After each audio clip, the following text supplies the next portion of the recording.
हे जे आरोप आहे हे पूर्णतः निराधार आणि चुकीचे आरोप, खोटे आरोप आहेत.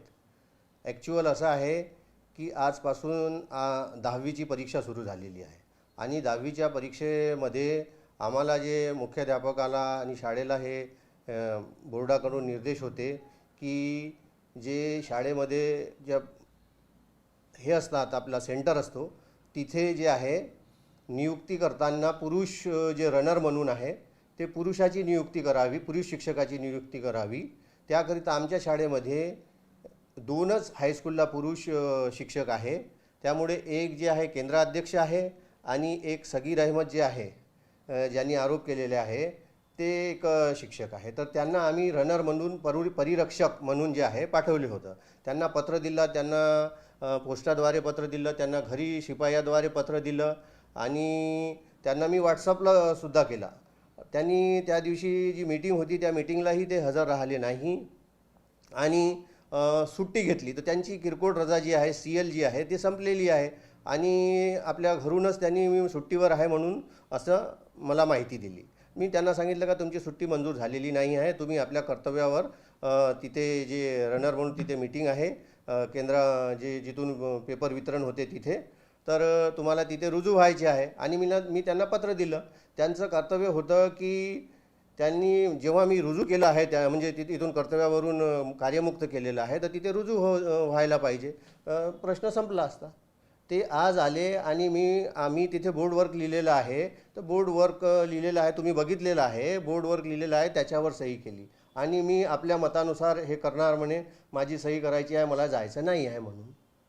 म्हणजे 10वीच्या परीक्षेसंदर्भात त्यांची ड्युटी जिथे लावण्यात आली हो होती हो त्या महत्त्वाच्या ड्युटीवर जाण्यास ते तयार न होते आणि बळजबरीने सही केली आहे. काय झालं? हां, आज काय झालं? बळजबरीने सही केली आणि माझ्याशी वादावाद करत होते. त्यांच्याकडे CCTV फुटेजेस आहेत, माझ्याकडे CCTV फुटेजेस आहेत.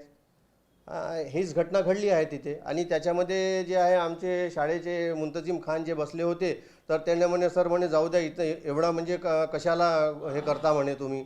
तर त्यांच्यामध्ये थोडासा वादविवाद झाला तर ते पडले तिथे आणि त्यांना का म्हणते रक्त लागलं, म्हणजे त्यांना हे झालं आहे. बरं, त्यांचा असाही आरोप आहे की त्यांनी तुमची तक्रार अल्पसंख्याक आयोगाकडे केलेली आहे, तुम्ही त्यांच्याकडनं महिन्याचे काही पैसे घेता, ते देणं त्यांनी बंद केलेलं आहे आणि त्यामुळं तुमचा त्याच्यावर रोष आणि त्या रोषातून तुम्ही त्यांची ड्युटी लावलेली, हा सगळा वाद. रोषातून ड्युटी लावत नाही. एक आमच्याकडे हे बघा इथे आलेले आहे शिक्षक, हे 2च शिक्षक आहे हायस्कूलवर पुरुष शिक्षक, एक केंद्राध्यक्ष आहे आणि एक ते आहे. तर त्यांची म्हणजे आम्हाला असे निर्देश होते का स्पेशली जे आहे तुम्ही पुरुष म्हणून रनरला पाठवला तर योग्य राहील म्हणून. जर पुरुष नसते तर आम्हाला म्हणजे मग महिलेला पाठवावं लागलं असतं. तर ती त्यांची ड्युटी लावलेली आहे आणि ते महिला शिक्षकांना पैसा वगैरेचा रोजचा काही प्रश्नच येत नाही इथे.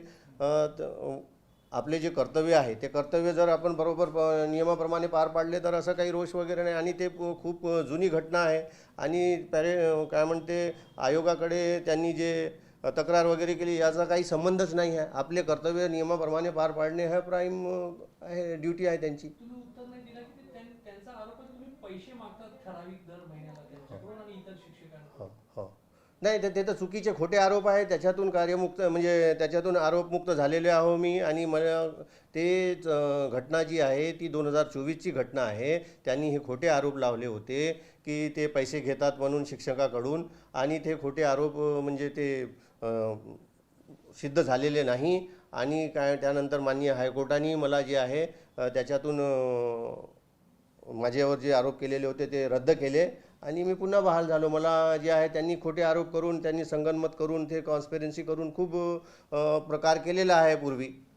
तर ते याच्याशी काही संबंध नाही त्याचा. बरं, ज्यांनी तुमच्यावर आरोप केलेला आहे एजाज खान, त्यांचा शाळेशी काय संबंध आहे? हां, आता तुम्ही जे आहे खूपच महत्त्वाचा प्रश्न केलेला आहे. एजाज खान जे आहे शाळेत जे आहे हे चपराशी म्हणून नियुक्त होते आहे नाही, कारण ते 2022 पासून आपल्या कर्तव्यावर हजर नाही. आणि ते शाळेत संस्थेमध्ये थोडा वाद होता तर त्या संस्थेचा म्हणजे त्याचा फायदा घेऊन तर्फे म्हणून कुणाच्याही वर कारवाई करायचे कोणतेही पत्रव्यवहार जे आहे माननीय शिक्षणाधिकार्यालयात किंवा माननीय शिक्षण उपसंचालक कार्यालयात करायचे किंवा अन्य कार्यालयात करायचे. ते म्हणजे त्यांचं जे आहे आणि दिशाभूल करत होते आणि खोटे आरोप करून, कारण त्यांना जे ड्युटी करायची आहे त्यांची चपराशीची ड्युटी, ते ड्युटी ते आपले कर्तव्य तिथे पार पाडत नाही. आणि त्यांचं सध्या ते जे आहे म्हणजे 4 वर्षापासून जे आहे कोणत्याही आपले म्हणजे जे त्यांचे शिपाई म्हणून जे इथे हजर राहायला पाहिजे, आपली ड्युटी करायला पाहिजे, ती करत नाही आहे ते.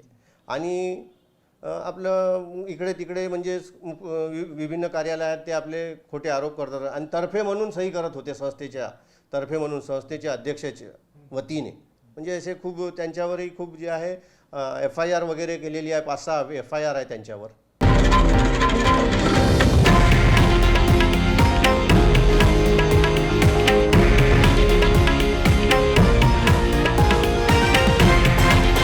हे आहे देशातील नंबर 1 न्यूज नेटवर्क आणि आपण पाहत आहात TV9 मराठी, एकमेव.